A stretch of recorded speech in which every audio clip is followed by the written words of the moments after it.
I'd just like to say that when Oscar and Lois started going together, that Oscar was the older brother I always wanted. And I've always looked up to him as my older brother.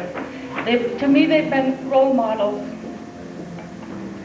And as I watched them bring their family up, I used to think, God, if I could only bring my family up and see them all stay in the church like theirs did. God honored that request of mine. But they had such a wonderful family. They're still a wonderful family, and I'm so glad to see them here tonight. And how many people married on the 50th wedding anniversary have the mother at that celebration? I'm so glad my mother is here tonight. We'll try to sing the song that I sang at their wedding together.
The next event on tonight's program is there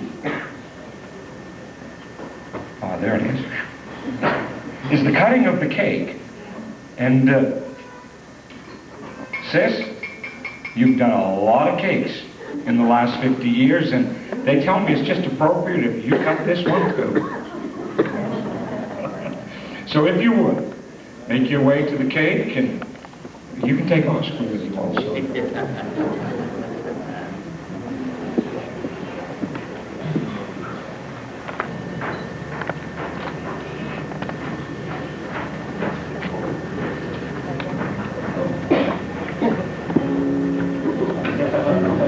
Everybody join us.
a fight, and a hockey game broke out. Well, we had the privilege of going to a minister's dinner in Vermont, and a board meeting broke out. Amen. And it's just good to be here with Brother and Sister Chandler. Amen. And all their fine folk and their fine family. I know some of them. I don't know you all. But it's our privilege to be here. This couple have contributed greatly to our district. I've known them from Central New England District in times in the past. I had the opportunity, like I said, we just had a board meeting. I had the opportunity to write the minutes for that board meeting. Brother Howe asked me to do that. So Brother Chandler, I'll give you a copy of it. But Brother Chandler is our district secretary-treasurer. A lot of work. And I was thinking as I was writing these minutes, I read some of the minutes that Brother Chandler has written.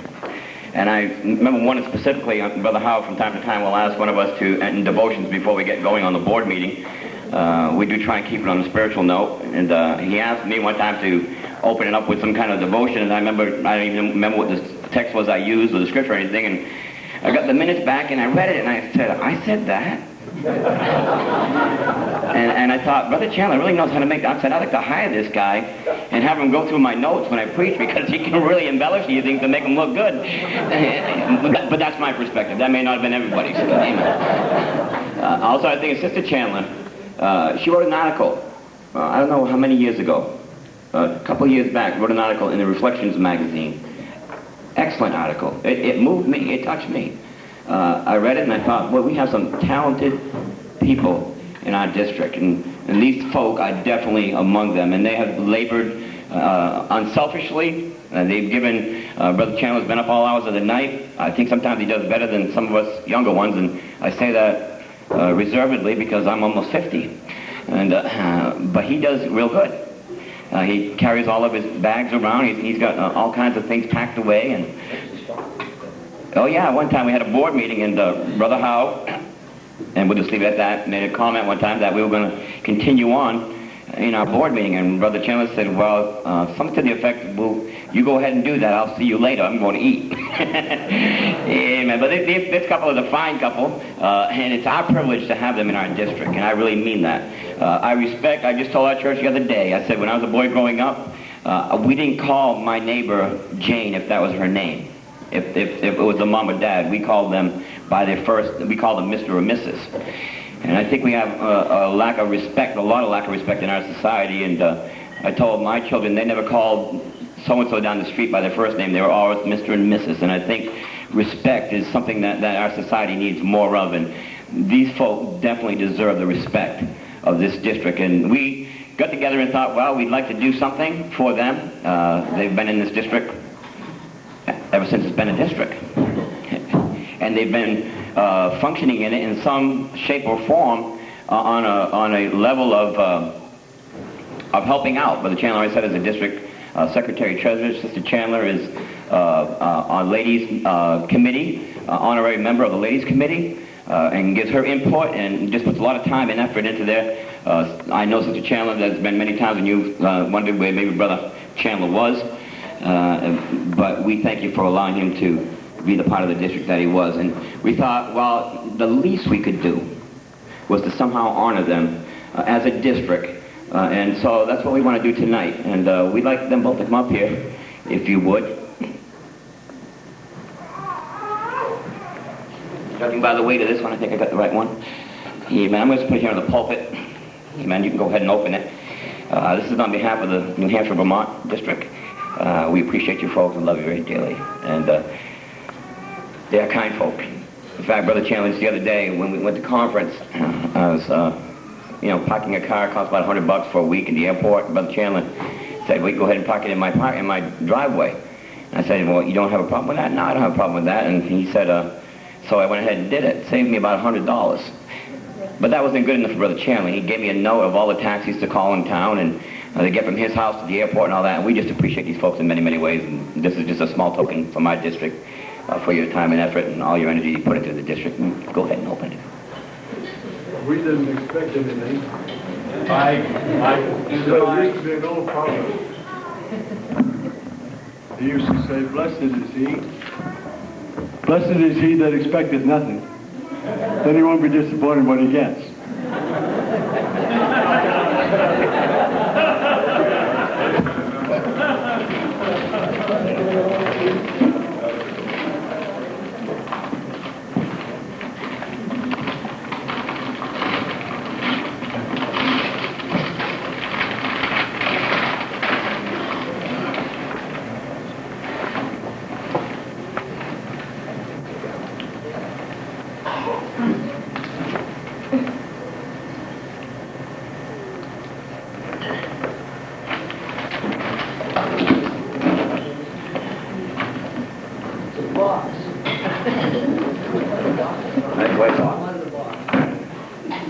Young people, this is Brother Sister Chandler.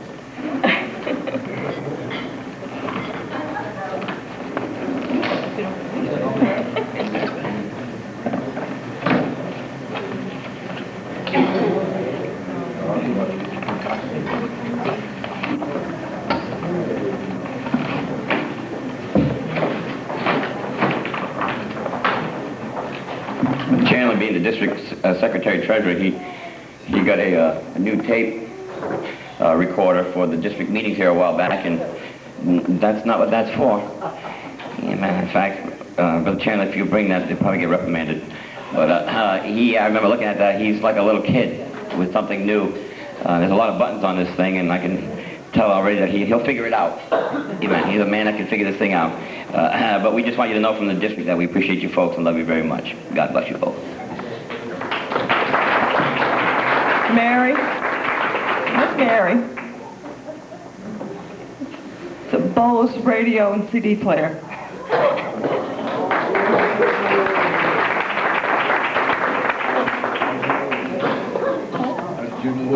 I read it on it.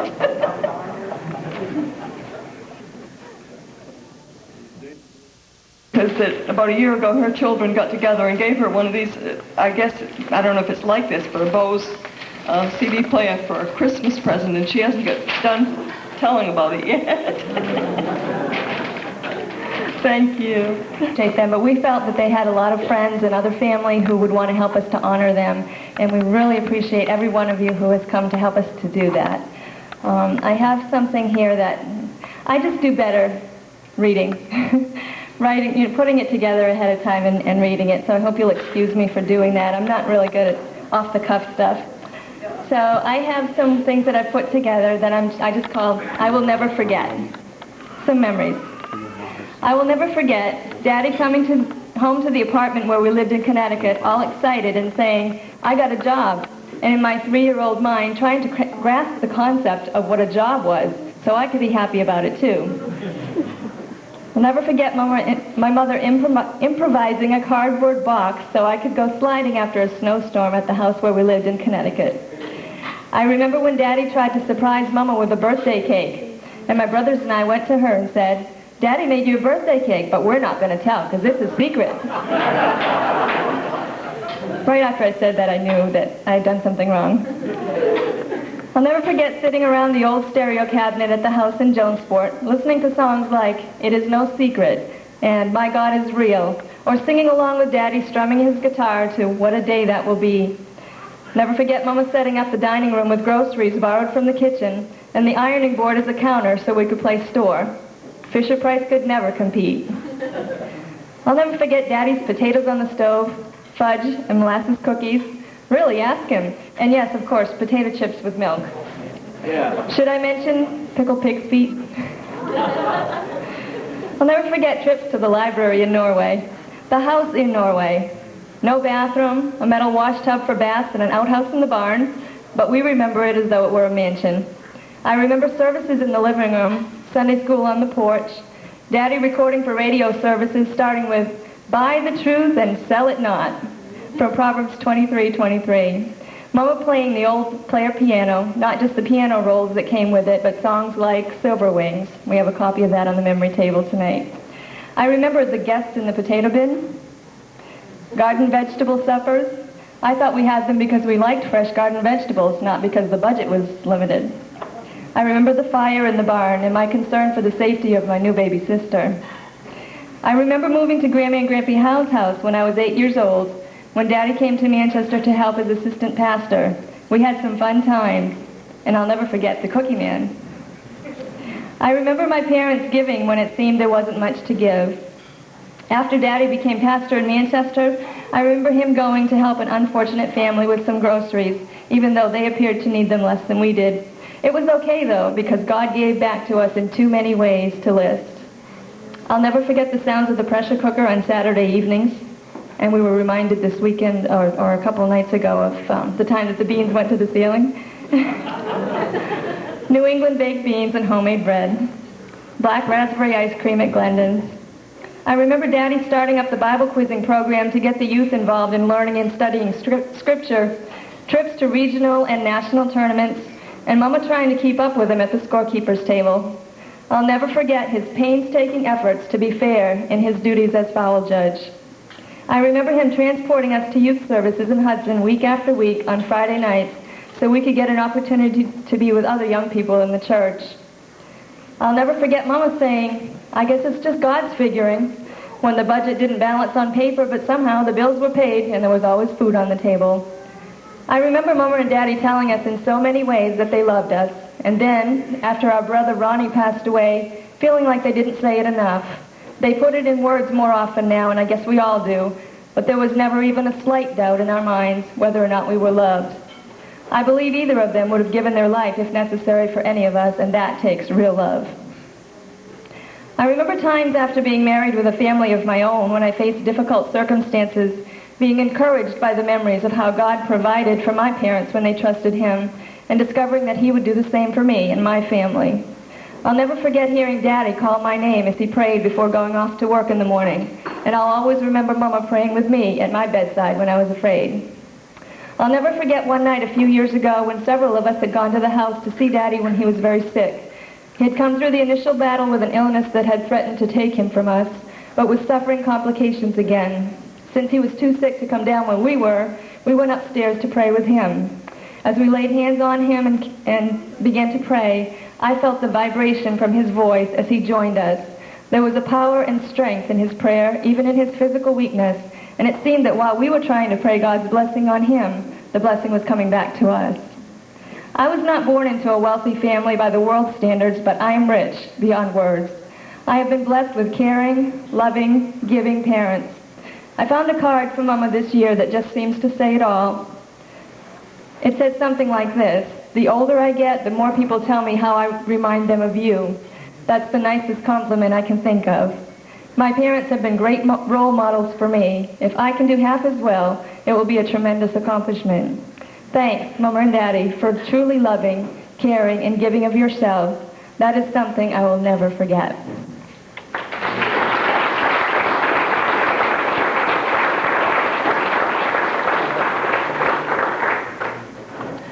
Now I'm going to try to sing a song that I wrote for this occasion. My parents have said that they really weren't interested in renewing their vows. They made their vows a long time ago. They've never broken them. They never intend to break them. I don't know if I can remember the little saying that Mama told me about this week. Love is not in the making of promises, but in the keeping of them. So they made their vows a long time ago, and they still continue to keep them. And I think that if they could, I think this song says how they feel about each other. It's written in the first person, like one of them talking to the other, and I think this is the way that you feel about each other.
That's what I thought. I'm going to ask Stephanie and Justin to come. They have some things they want to say.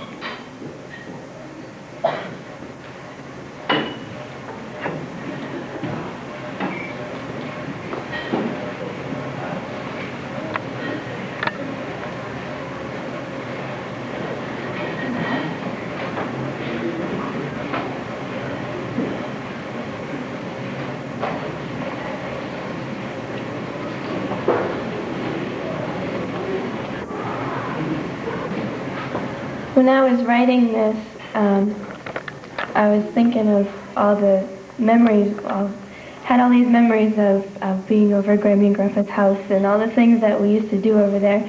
And my list just kept getting longer and longer and longer. And I did cut quite a lot of it out, actually. But these are a lot of my memories on paper. Grammy's little pretty girl is what she has called me since I have been old enough to remember. Her and Grandpa both seem to have always had their ways of making each one of us grandchildren feel individually special and important to them. There to see us as newborns, then as we walk, talk, and begin to get into everything around us. There for our parents as we begin to drive them crazy. I remember pretending we were at the supermarket. Grammy would pull out all of her canned goods, other non-perishable items, and basically anything else tangible to a 5-year-old without getting eaten, open, ripped, or broke. We'd pretend to scan all of our items, and then we'd bag them. We played restaurant, too. Maybe it was just a way of getting us to eat, but we had fun anyway. There was a sign that hung on the wall. It read, "If Mama says no, ask Grandma." So many times I debated to see whether or not it would work. Hide and seek was always a favorite game. Their home had seemed so big and so adventurous to me. So many pieces of furniture and so many big things to hide in, like the bathtub or the hamper. I remember playing the piano so loud that Grandpa would stop whistling. Then I'd have to find something else to do for a while, like putting on Grammy's gray snow boots and walking all around the house in them, or venturing into Grandpa's office and playing with all the stuff on his desk, pushing the buttons on his address book and watching as the pages would flip back and forth, then changing the numbers on that little orange thing with the feet. I used to play with Grammy's roll of stamps, the kind where you pull the stamps out of that can with the slot in it. One time I pulled them almost completely out, but then I realized I didn't know how to get them back in. Sometimes we took the cases off a couple of pillows. We'd slide them over our legs, stumble to the top of the stairs, and on our bottoms bump down every step. It's amazing how much speed you can gain by the time you hit that bottom step. The banister was fun too. Grammy got upset every time we slid down it, but when she wasn't around, we'd jump on, slide down, and hope that this wouldn't be the time it finally gave way. My grandparents used to have a dog. His name was Midnight. All of us loved Midnight, and I think he loved us too. In comparison to us, he was huge, like a pony. In fact, we kind of treated him like that. He never seemed to mind when we tried to get on him and ride around the house. Midnight was not supposed to be allowed in the living room. We tried to get him to come in anyway. If he did come in, it was only for a second. Then he'd run back out. I think he knew that if he was caught, it'd be him to get in trouble and not us. The living room was a great place for shocking. We'd take off our shoes, turn the light off, and slide our feet around without picking them up. Carefully, we'd select the best object for a big shock, something metal. Rubbing our feet against the rug one final time, we'd position ourselves and slowly reach one finger toward the object, wincing as if we'd already touched it. Zap! Intently, we'd watch as the blue spark would emit from the tip of our finger, connecting us to the metal object. Then we'd do it all over again. Other times, it was more fun to find the closest kin and share with them our shocking experience. We were always told if we were hungry, we knew where the kitchen was. I don't believe this was a rude gesture in any sense, but merely a way of making it known to us that we were to feel at home with our grandparents. In exercising this, I once realized that those little silver balls used to decorate cakes with, they don't taste very good. Among my own favorite snacks were crackers, like the ones Grandpa puts into soup, peanut butter and fluff sandwiches and white bread cut into boats, and of course, macaroni and cheese. Christmas has probably been our favorite time to be over Grammy and Grandpa's. A house full of people, the smell of homemade bread, presents, singing the 12 days of Christmas, and a hope that Grandpa would once again share with us his can of mixed nuts. I still wish I were the only one who liked the cashews.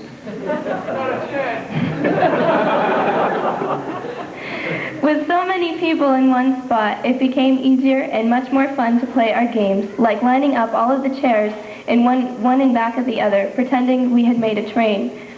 We'd sit on the chairs and act as if we were cruising down the railroad tracks. Other times we'd go downstairs and take turns on the exercise bike, seeing who could go the fastest. We may even settle down a bit and read our favorite books. Grammy and Grandpa had a whole drawer dedicated to our kids' books. Anytime we wanted, we could go in and take one. I'd say Laura was the most active reader among us. She became interested in books at such a young age. We could always tell when she had been reading a book. There may be a page missing or a few added pictures, but without a doubt, she would always leave her trademark. Way to go, Laura. At least one corner of the book would be gone missing, with only teeth marks left to identify she had been there. I think it may have caused a bit of irritation among us at the time, but I'm sure we've all moved on since then. There are not many people who can say they have had such fond memories. I am certainly privileged to be among those few. I remember Grammy realizing me and Heidi's passion for music. She would show us how to pronounce our words correctly so people would understand when we sing and how to smile. She would always give us a chance to exercise our young talents. Her and Grandpa came to several of my concerts in school. I remember how it felt to see them sitting in the crowd with my parents and the need I had felt to make them proud. I believe, however, that me just being there had already made them proud enough. I remember my wedding day, of course, a time I shouldn't ever forget. My father was walking me down the aisle. I looked towards my grandmother, and as promised, she was standing there, holding a camera and mouthing to me the words, "Grammy's little pretty girl." I think of Grandpa being in the hospital. I was too young to fully understand what was going on, but somewhere, my grandparents had instilled something in their children and in their grandchildren. The knowledge of someone who loved us and heard us, someone who would take care of any situation, and God always has. We have learned a lot from our grandparents, just by watching, listening, observing them, and even more by hearing what others have had to say about them. It is not everyone that has such a large reputation, a reputation of loving, caring, and giving everything they can to the work of God. My grandparents are genuine. They do not act this way only when they are with us. The life you see is really the life they live. They have been through hard times, which may seem to have been disguised, but really they haven't been. Grammy and Grandpa don't want the attention of everyone, and they wouldn't ever ask for your pity. If they asked for anything, it would be for your prayers and maybe a visit from time to time. How I will cherish the many, many memories they have created for me, the laughable times and the serious times alike, the times of teaching wrong from right and the importance of having God in our lives. I aspire to being Grammy and Grandpa's little pretty girl, not necessarily in any physical sense, but more importantly, in being as pretty and as beautiful as they have been to me.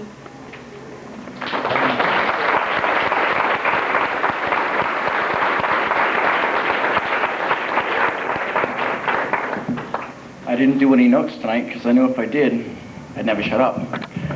Because I can talk in between notes and between lines as much as anybody else can, and then more. I'd just like to speak for a minute. I haven't been in this family and privileged near long enough, but I do feel like I've known you for a lot longer because Stephanie always talks about you and tells me all the stuff she's been able to do. And then like looking around tonight and remembering things that I've heard a lot of these people say and then me talk to them about, I felt like I've known you a lot longer than I have. Also, I'd like to say that you guys have been an example for me, guiding me and helping, inspiring me for my dreams and my hopes and what I want to accomplish with my life. Both of you, Grampy, you in the ministry, and also you, Grammy, by your side.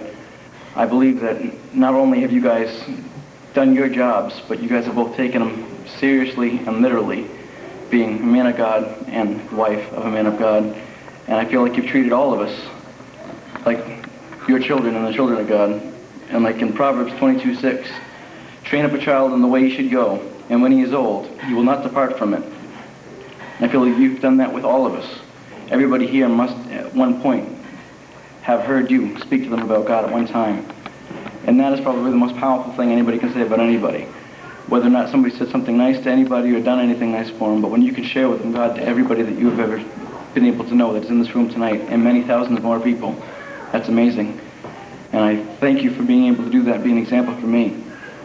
And also, I was thinking back of the service we just had at our home church a couple nights ago when we sang the song The Anchor Holds. And something came to me. That song shows us God as being the anchor.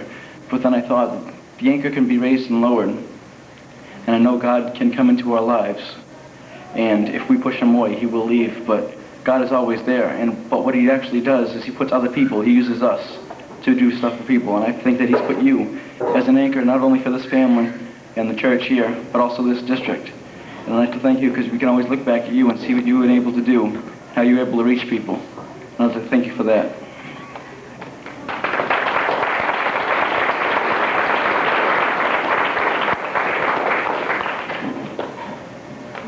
Well, I got a few more notes. Thank you, sit down. Well, I guess everybody's already said everything I wanted to say. There's not much left. But I do want to say a couple things. Boy, this don't have much on it. Yeah, must have got the wrong letter. Oh, I found it. Good. Hey, Nathan, I got it over here. Okay. Well, Mother, Dad, you don't mind me calling you Mother and Dad. They've had me for 21 years. They've had me longer than that. They've had me since I was 21 years old. I've been married into the family for 30 years. We just celebrated our 30th anniversary. And thank you. And I contribute that to my mother and father-in-law because they gave me the best thing that they really had. I know they disagree because there's a lot of them in that family. But I feel as though I did pretty well. And my sister-in-law will contribute to that. She'll say, yes, I did very well. She's a great wife. She's a good mother. And because I have a chance to have her, I also get my mother and father-in-law. And they have been really good to me. And I just want to make mention of a couple of things. This anniversary thing that we're having today, Cheryl opened the book the other day, one of the folders that she has, and you know, we've been planning this thing for 4 years. 4 long years. Man, can you remember that? And she started making some phone calls. Well, what do you think? What do you think? Well, that's the start of it all. 4 years, that's a long time. But I would say it's worth it, wouldn't you? Yes, I would say it's worth it. And Dad, Mother, I want to make mention of one special thing that really happened at one occasion in my life. We had a chance to go to a general conference one year to Tennessee. And my mother and father-in-law said, we'd like to go with you. And I said, oh, great. So we got the motorhome all together, and the time came, so we struck off for Tennessee. We had an awesome trip. I mean, it was just a real good trip. All the way down there, no troubles at all, just zoom right down there. We had a good time at conference, and we had Dad sitting in the front seat, you know, navigating everything. And I tell you what, he has got the best directions. He can say, you need to go over in this lane, Peter. Okay, get right over in the lane. And you need to be over in this lane. Yeah, okay, I need to get over in that lane. And it's just, he is nothing but the best, really. Thank you, Dad. Appreciate that. And I really do. And you know something? You have a daughter that's just like you. She does the same thing. Honey, you need to be over here. Honey, you need to be over there. Yes, dear. Yes, dear. Every good husband should know how to say that. And guess what? You have to know how to say it. It's either yes, dear, or it's yes, dear, or it's yes, dear. And it depends on how you say it, you get results. If you don't say it right, you don't get much results. So up to the 30 years now, I've learned how to say it. And every once in a while she says to me, you didn't say it right. So I'm still learning. And then we had an occasion while we was on that trip, on the way back, it was about, probably 100 miles or so out of Nashville, and we broke down. Well, you spend 3 or 4 days in the motorhome and 5 of us in there with your mother and father-in-law, and you're in trouble. Boy, you get awful quiet. I'll tell you what, I had him for my whole self, and I had mother and father-in-law just for us. We had one-to-one attention. Because usually when we go to a family function, we're all home, I just have to sit around and laugh with everybody else, and just, I don't get the full attention. Everybody else gets it except for me. But this time I had captive audience. Yay! And it was the best. It really was. And I really enjoyed. I didn't so much to pay the bill, although I was really glad that they were there, because the guy had no lift. He didn't take credit cards. He didn't take a check. And we had one alternative. And either fix meals for a long time or give him cash. And mother and father had some traveler's checks, and we was certainly glad to have those. And we paid the bill and went on our way, and we made it home in time to go to work. And one other thing I might want to mention is my oldest son is here, and he was the first grandchild. So, yay! I had the first one. And then guess what? I had the second one. Hey, Nathan, Kevin. That's it. I always go down through the line before I get the right one. That's just normal. What's that? I'm sorry, but I was responsible. Yes. And then Kevin got married. So he was the first one that got married. So this was your first grandchild to get married and have a wife. Imagine that. Yeah, that is in order. Yeah, that's right, Kevin. Thank you. And I appreciate my mother and father-in-law very much. They have been very good to me, and I really didn't learn how to really appreciate them until about 10 years after I was married. I don't know why I waited so long. I finally grew up, I guess. I always called him Brother Chandler, Sister Chandler. Well, I finally come to my senses, and I said, well, you know, if I probably called her Mother and Dad, I probably would do a whole lot better. So one day I says, well, I'm going to try it and see what happens. So one day we was outside, I don't forget what the occasion was, and I called him Dad, and it just seems like I've been able to be probably the most favorite son-in-law that he's got. How you doing, Brian? I know I'm going to reap what I sowed. That's what I thought. But I've always said I was a favorite son-in-law, the most favorite son-in-law, until Brian came along, and I had to step aside because he became favorite son-in-law, and now we fight over it a little bit. So I guess Mother and Dad, I guess you can choose over who's the favorite. I hope we're even. Thank you. I'm even. So you ain't got nothing to stand on, Brian. Thanks, Mother and Dad. And I love you both, and I really appreciate you both. And I'd like to go on another 50 years. My wife and I have a little presentation we'd like to make them.